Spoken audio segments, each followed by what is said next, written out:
नमस्कार दोस्तों, मेरा नाम है विपिन और स्वागत है आप सभी का साइंस ऑफ हेल्थ में। और आज के इस वीडियो में हम बात करेंगे डैश डाइट के बारे में।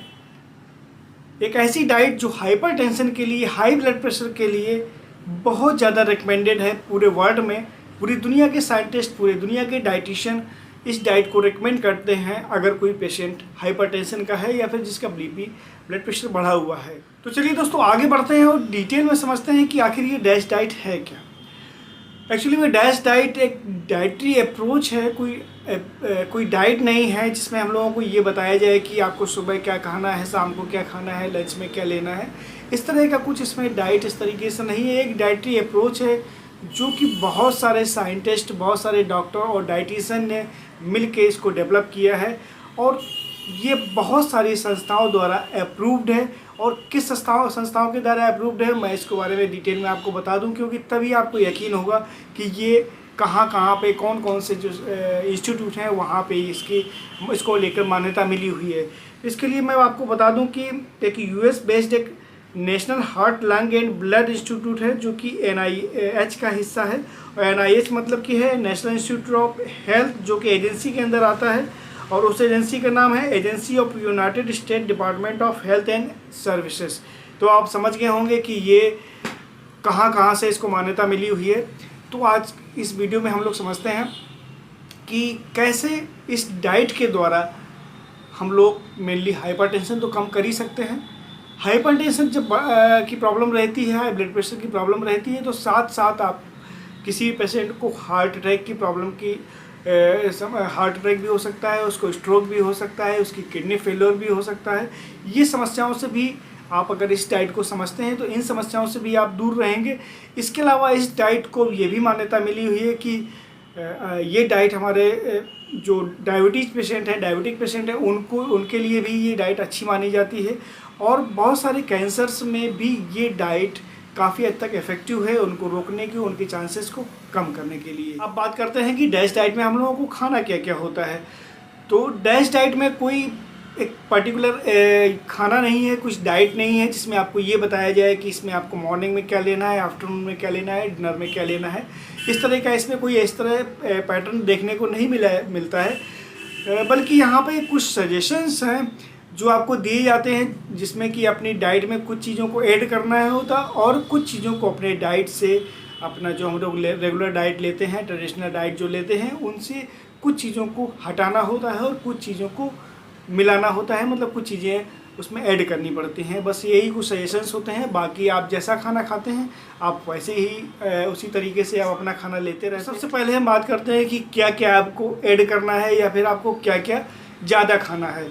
तो सबसे पहले नंबर पे आता है को आपको फ्रूट्स बहुत लेना है। फ्रूट्स सीजनल होना चाहिए, लोकल होने चाहिए। और कम से कम जो है, ये मान लीजिए लोकल का मतलब है कि आपके 100 किलोमीटर या 150 किलोमीटर के अंदर जो फ्रूट्स ग्रो किए जाते हैं वही आप प्रेफर कीजिए। और लोकल समझ गए। इसके अलावा फ्रेश आपको समझ गए कि ये नहीं कि जो कोल्ड स्टोर से जो फ्रूट्स आ रहे हैं वो आपको लेना है। आपको फ्रूट्स बहुत ज़्यादा लेने हैं, सीजनल लेने हैं। फिर इसके बाद नंबर आता है वेजिटेबल्स का। आपको वेजिटेबल्स भी बहुत ज़्यादा लेनी है इसमें। तो वेजिटेबल्स लेने में हम इंडियंस को थोड़ा ध्यान रखना पड़ता है, क्योंकि हम लोगों के यहाँ पे सब्ज़ी जब बनती है और जब आपकी प्लेट में आती है तो वो हरी सब्ज़ी ना रह के, वो हरी सब्ज़ी को आस्ते तो पूरी तरीके से ख़त्म हो जाता है, क्योंकि उसमें तेल में फ्राई किया जाता है वो, और इतना मिर्च मसाला लगा के उसको तैयार किया जाता है कि वो हरी सब्ज़ी रहती ही नहीं है।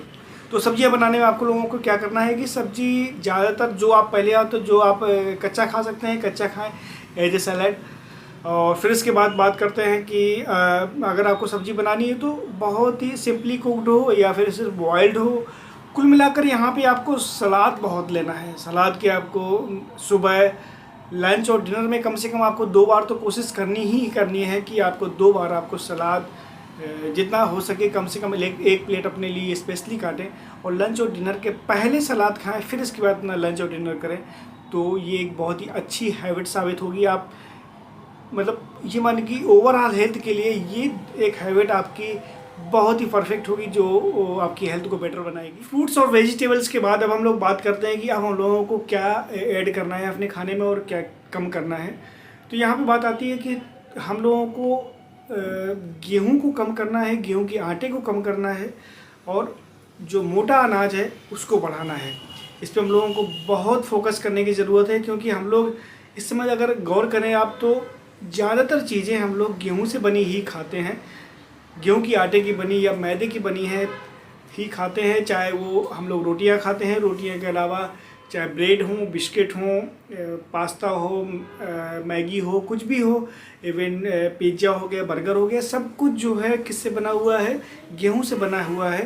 तो इसको हम लोगों को थोड़ा सा कम करके हम लोगों को कुछ ऐसे मोटे अनाज लेने हैं, जैसे उसमें चना हो गया, मक्का हो गया, ज्वार, बाजरा, या फिर आपके यहाँ जो भी होता हो वो आप ऐड कर सकते हैं। मैं अपने यहाँ की बात करूँ तो जैसे कि मेरे यहाँ पे 3 तरह के आटे रहते हैं। एक मेनली जो गेहूं का आटा है वो, फिर इसके बाद सीजनल जो भी आटा होता है, जैसे कि सर्दियों में बाजरे का आटा हो गया, या फिर गर्मियों में हम लोग ज़्यादातर मक्के का यूज करते हैं। कभी कभी टेस्ट बदलने के लिए अच्छा रहता है और सेहत के लिए भी अच्छा रहता है। इसके अलावा हम लोग बात करें तो हम लोग एक आटा ऐसा भी बनाया जा सकता है जिसको मल्टीग्रेन आटा, आजकल जो बहुत ज़्यादा पॉपुलर हो रहा है, बहुत सारी कंपनियां निकाल रही हैं, तो मल्टीग्रेन आटा भी बना सकते हैं आप। उसमें आप चना, जौ, गेहूँ आप मिक्स कर सकते हैं। इसके अलावा उसमें थोड़ी सोयाबीन भी मिक्स कर सकते हैं। तो ये भी जो है हम अक्सर बहुत ही ईजी होता है, आराम से खुद पिसाएं तो ज़्यादा अच्छा रहता है। तो इस तरीके से ये भी आप यूज कर सकते हैं।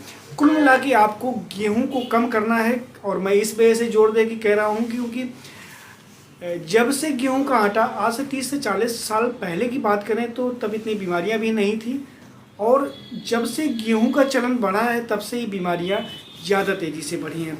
और ये बहुत सारी रिसर्च, बहुत सारे स्टडी में ये बात सामने आई है। इस वजह से आप लोगों ने देखा होगा कि बहुत सारे जो एथलीट्स हैं, चाहे फुटबॉल प्लेयर हों या फिर क्रिकेट प्लेयर हों अपने देश के ही, तो वो लोग जो अपनी डाइट बताते हैं तो वो कोशिश करते हैं, कहते हैं कि हम अपनी डाइट में ग्लूटीन फ्री डाइट लेने की कोशिश करते हैं।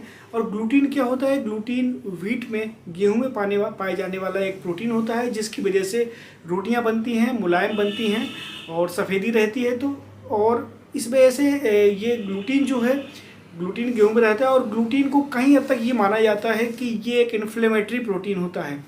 इन्फ्लेमेटरी मतलब आप में कई सारी बीमारियां पैदा करने की इसमें वो रहती है कि अगर आप ग्लूटीन ज़्यादा मात्रा में लेंगे, लगातार लेंगे, तो आप बीमार हो सकते हैं। आपकी बॉडी में कहीं भी इन्फ्लेमेशन हो सकता है, और इन्फ्लेमेशन का मतलब बीमारी ही है। एक बात आपको गौर करनी चाहिए कि अमेरिकन्स या फिर जो है, जो अंग्रेज लोग हैं, जिनको हम लोग ज़्यादातर फॉलो करते हैं, बुरा मानने वाली बात नहीं है, एक्चुअली में हम लोग उनके डाइट को फॉलो करते हैं, तो उन्होंने अपने हर चीज़ को वाइट से ब्राउन में कन्वर्ट कर लिया।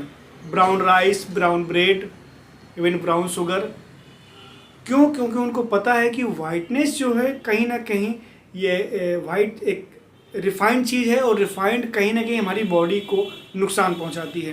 तो अगर वो रोटियां खा रहे होते तो पक्का वो अपनी रोटियों को वाइट से ब्राउन रोटी कर देते।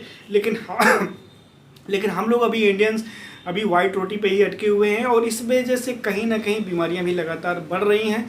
इस बात को मैं बहुत जोड़ कर दे के कह रहा हूँ। इस बात को आपको समझना पड़ेगा कि आप लोगों को अपनी रोटियां ब्राउन करनी पड़ेगी, कलरफुल करनी पड़ेगी, और कहीं ना कहीं गेहूं को कम करना पड़ेगा। आप मोटे अनाज को दलिया के फॉर्म भी ले सकते हैं, दलिया बना सकते हैं उसकी, और रोटियां तो आप बना ही सकते हैं। रोटियां थोड़ी सी कम मुलायम बनेंगी, कम फूलेंगी, लेकिन यकीन मानिए कि वो स्वादिष्ट बहुत लगेंगी, और जो सेहत के लिए है वो तो अच्छी होंगी ही।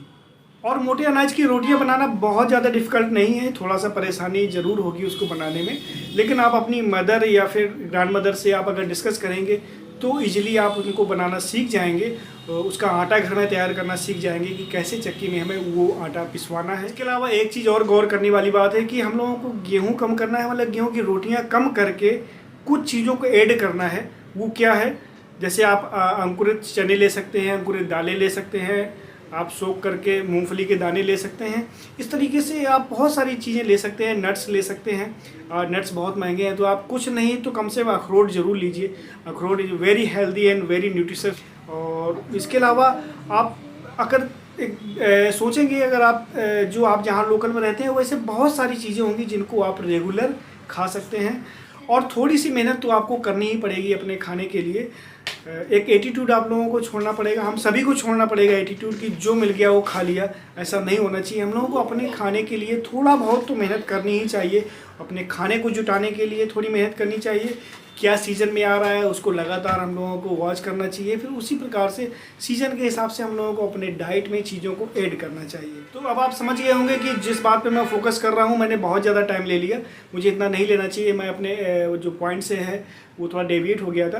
फिर से अपने बात पे आते हैं कि हम लोगों को फ्रूट्स, वेजिटेबल, इसके अलावा मोटा अनाज लेना है। फिर इसके बाद क्या चीज़ अवॉइड करनी है वो भी आप देख लीजिए। अवॉइड करने में क्या है कि हम लोगों को जो मिल्क और मिल्क प्रोडक्ट हैं, डेयरी प्रोडक्ट हैं, उनसे आप दूरी बना के रखिए, या हो सकते हैं कि कम से कम कोशिश कीजिए कि कम से कम लें। इसके अलावा अगर आप नॉनवेज खाते हैं तो आपको पोल्ट्री और फिश मीट पे ज़्यादा फोकस करना चाहिए। फिश ज़्यादा हेल्दी होती है और रेड मीट से आपको दूरी बना के रखनी चाहिए।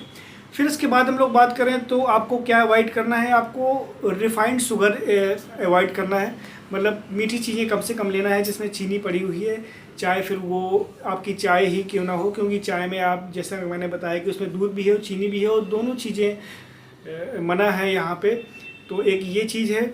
फिर इसके अलावा रिफाइंड जो साल्ट है जिसमें बहुत ज़्यादा जिसमें नमक है, उन चीज़ों को भी हम लोगों को अवॉइड करना चाहिए। मतलब साल्ट और जो चीनी की चीज़ें हैं वो हम लोगों को काफ़ी हद तक अवॉइड नहीं तो कम तो कर ही सकते हैं। इसके अलावा हम लोगों को क्या अवॉइड करना है, हम लोगों को पैक्ड फूड और प्रोसेस्ड फूड जितना भी मार्केट में है, कहने का मतलब कि जो डिब्बे में या पैकेट में बंद होकर के खाना आ रहा है उसको हम लोगों को अवॉइड करना है, क्योंकि उनसे दूरी बनाना बहुत ज़्यादा ज़रूरी है।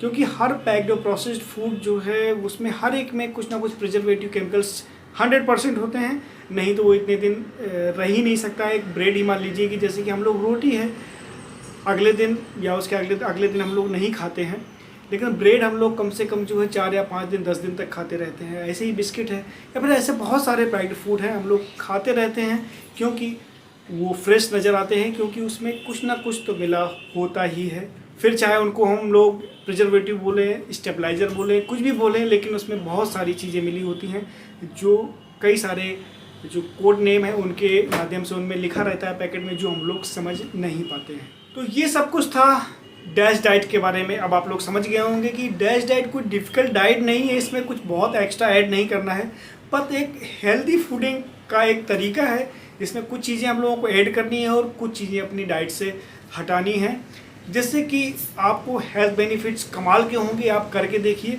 सिर्फ हाइपरटेंशन के लिए नहीं, इसको कहा तो हाइपरटेंशन के लिए जाता है कि आपका ब्लड प्रेशर इससे मैनेज रहेगा, ब्लड प्रेशर आपका कभी बढ़ेगा नहीं, या नॉर्मल रहेगा।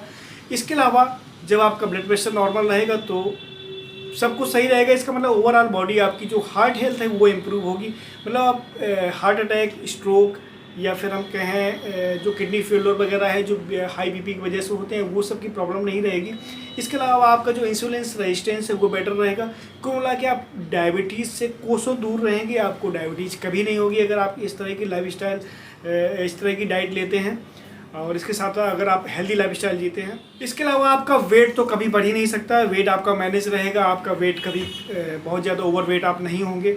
फिर सबसे बड़ी बात, इसमें डैश डाइट को लेकर बहुत सारी रिसर्च हुई, उसमें ये भी पाया गया कि ये कैंसर के चांसेस को भी बहुत हद तक कम करता है, और ख़ासतौर से 2 कैंसर में बहुत अच्छे रिजल्ट आए, जिसमें से पहला था ब्रेस्ट कैंसर और दूसरा था कोलोरेक्टल कैंसर।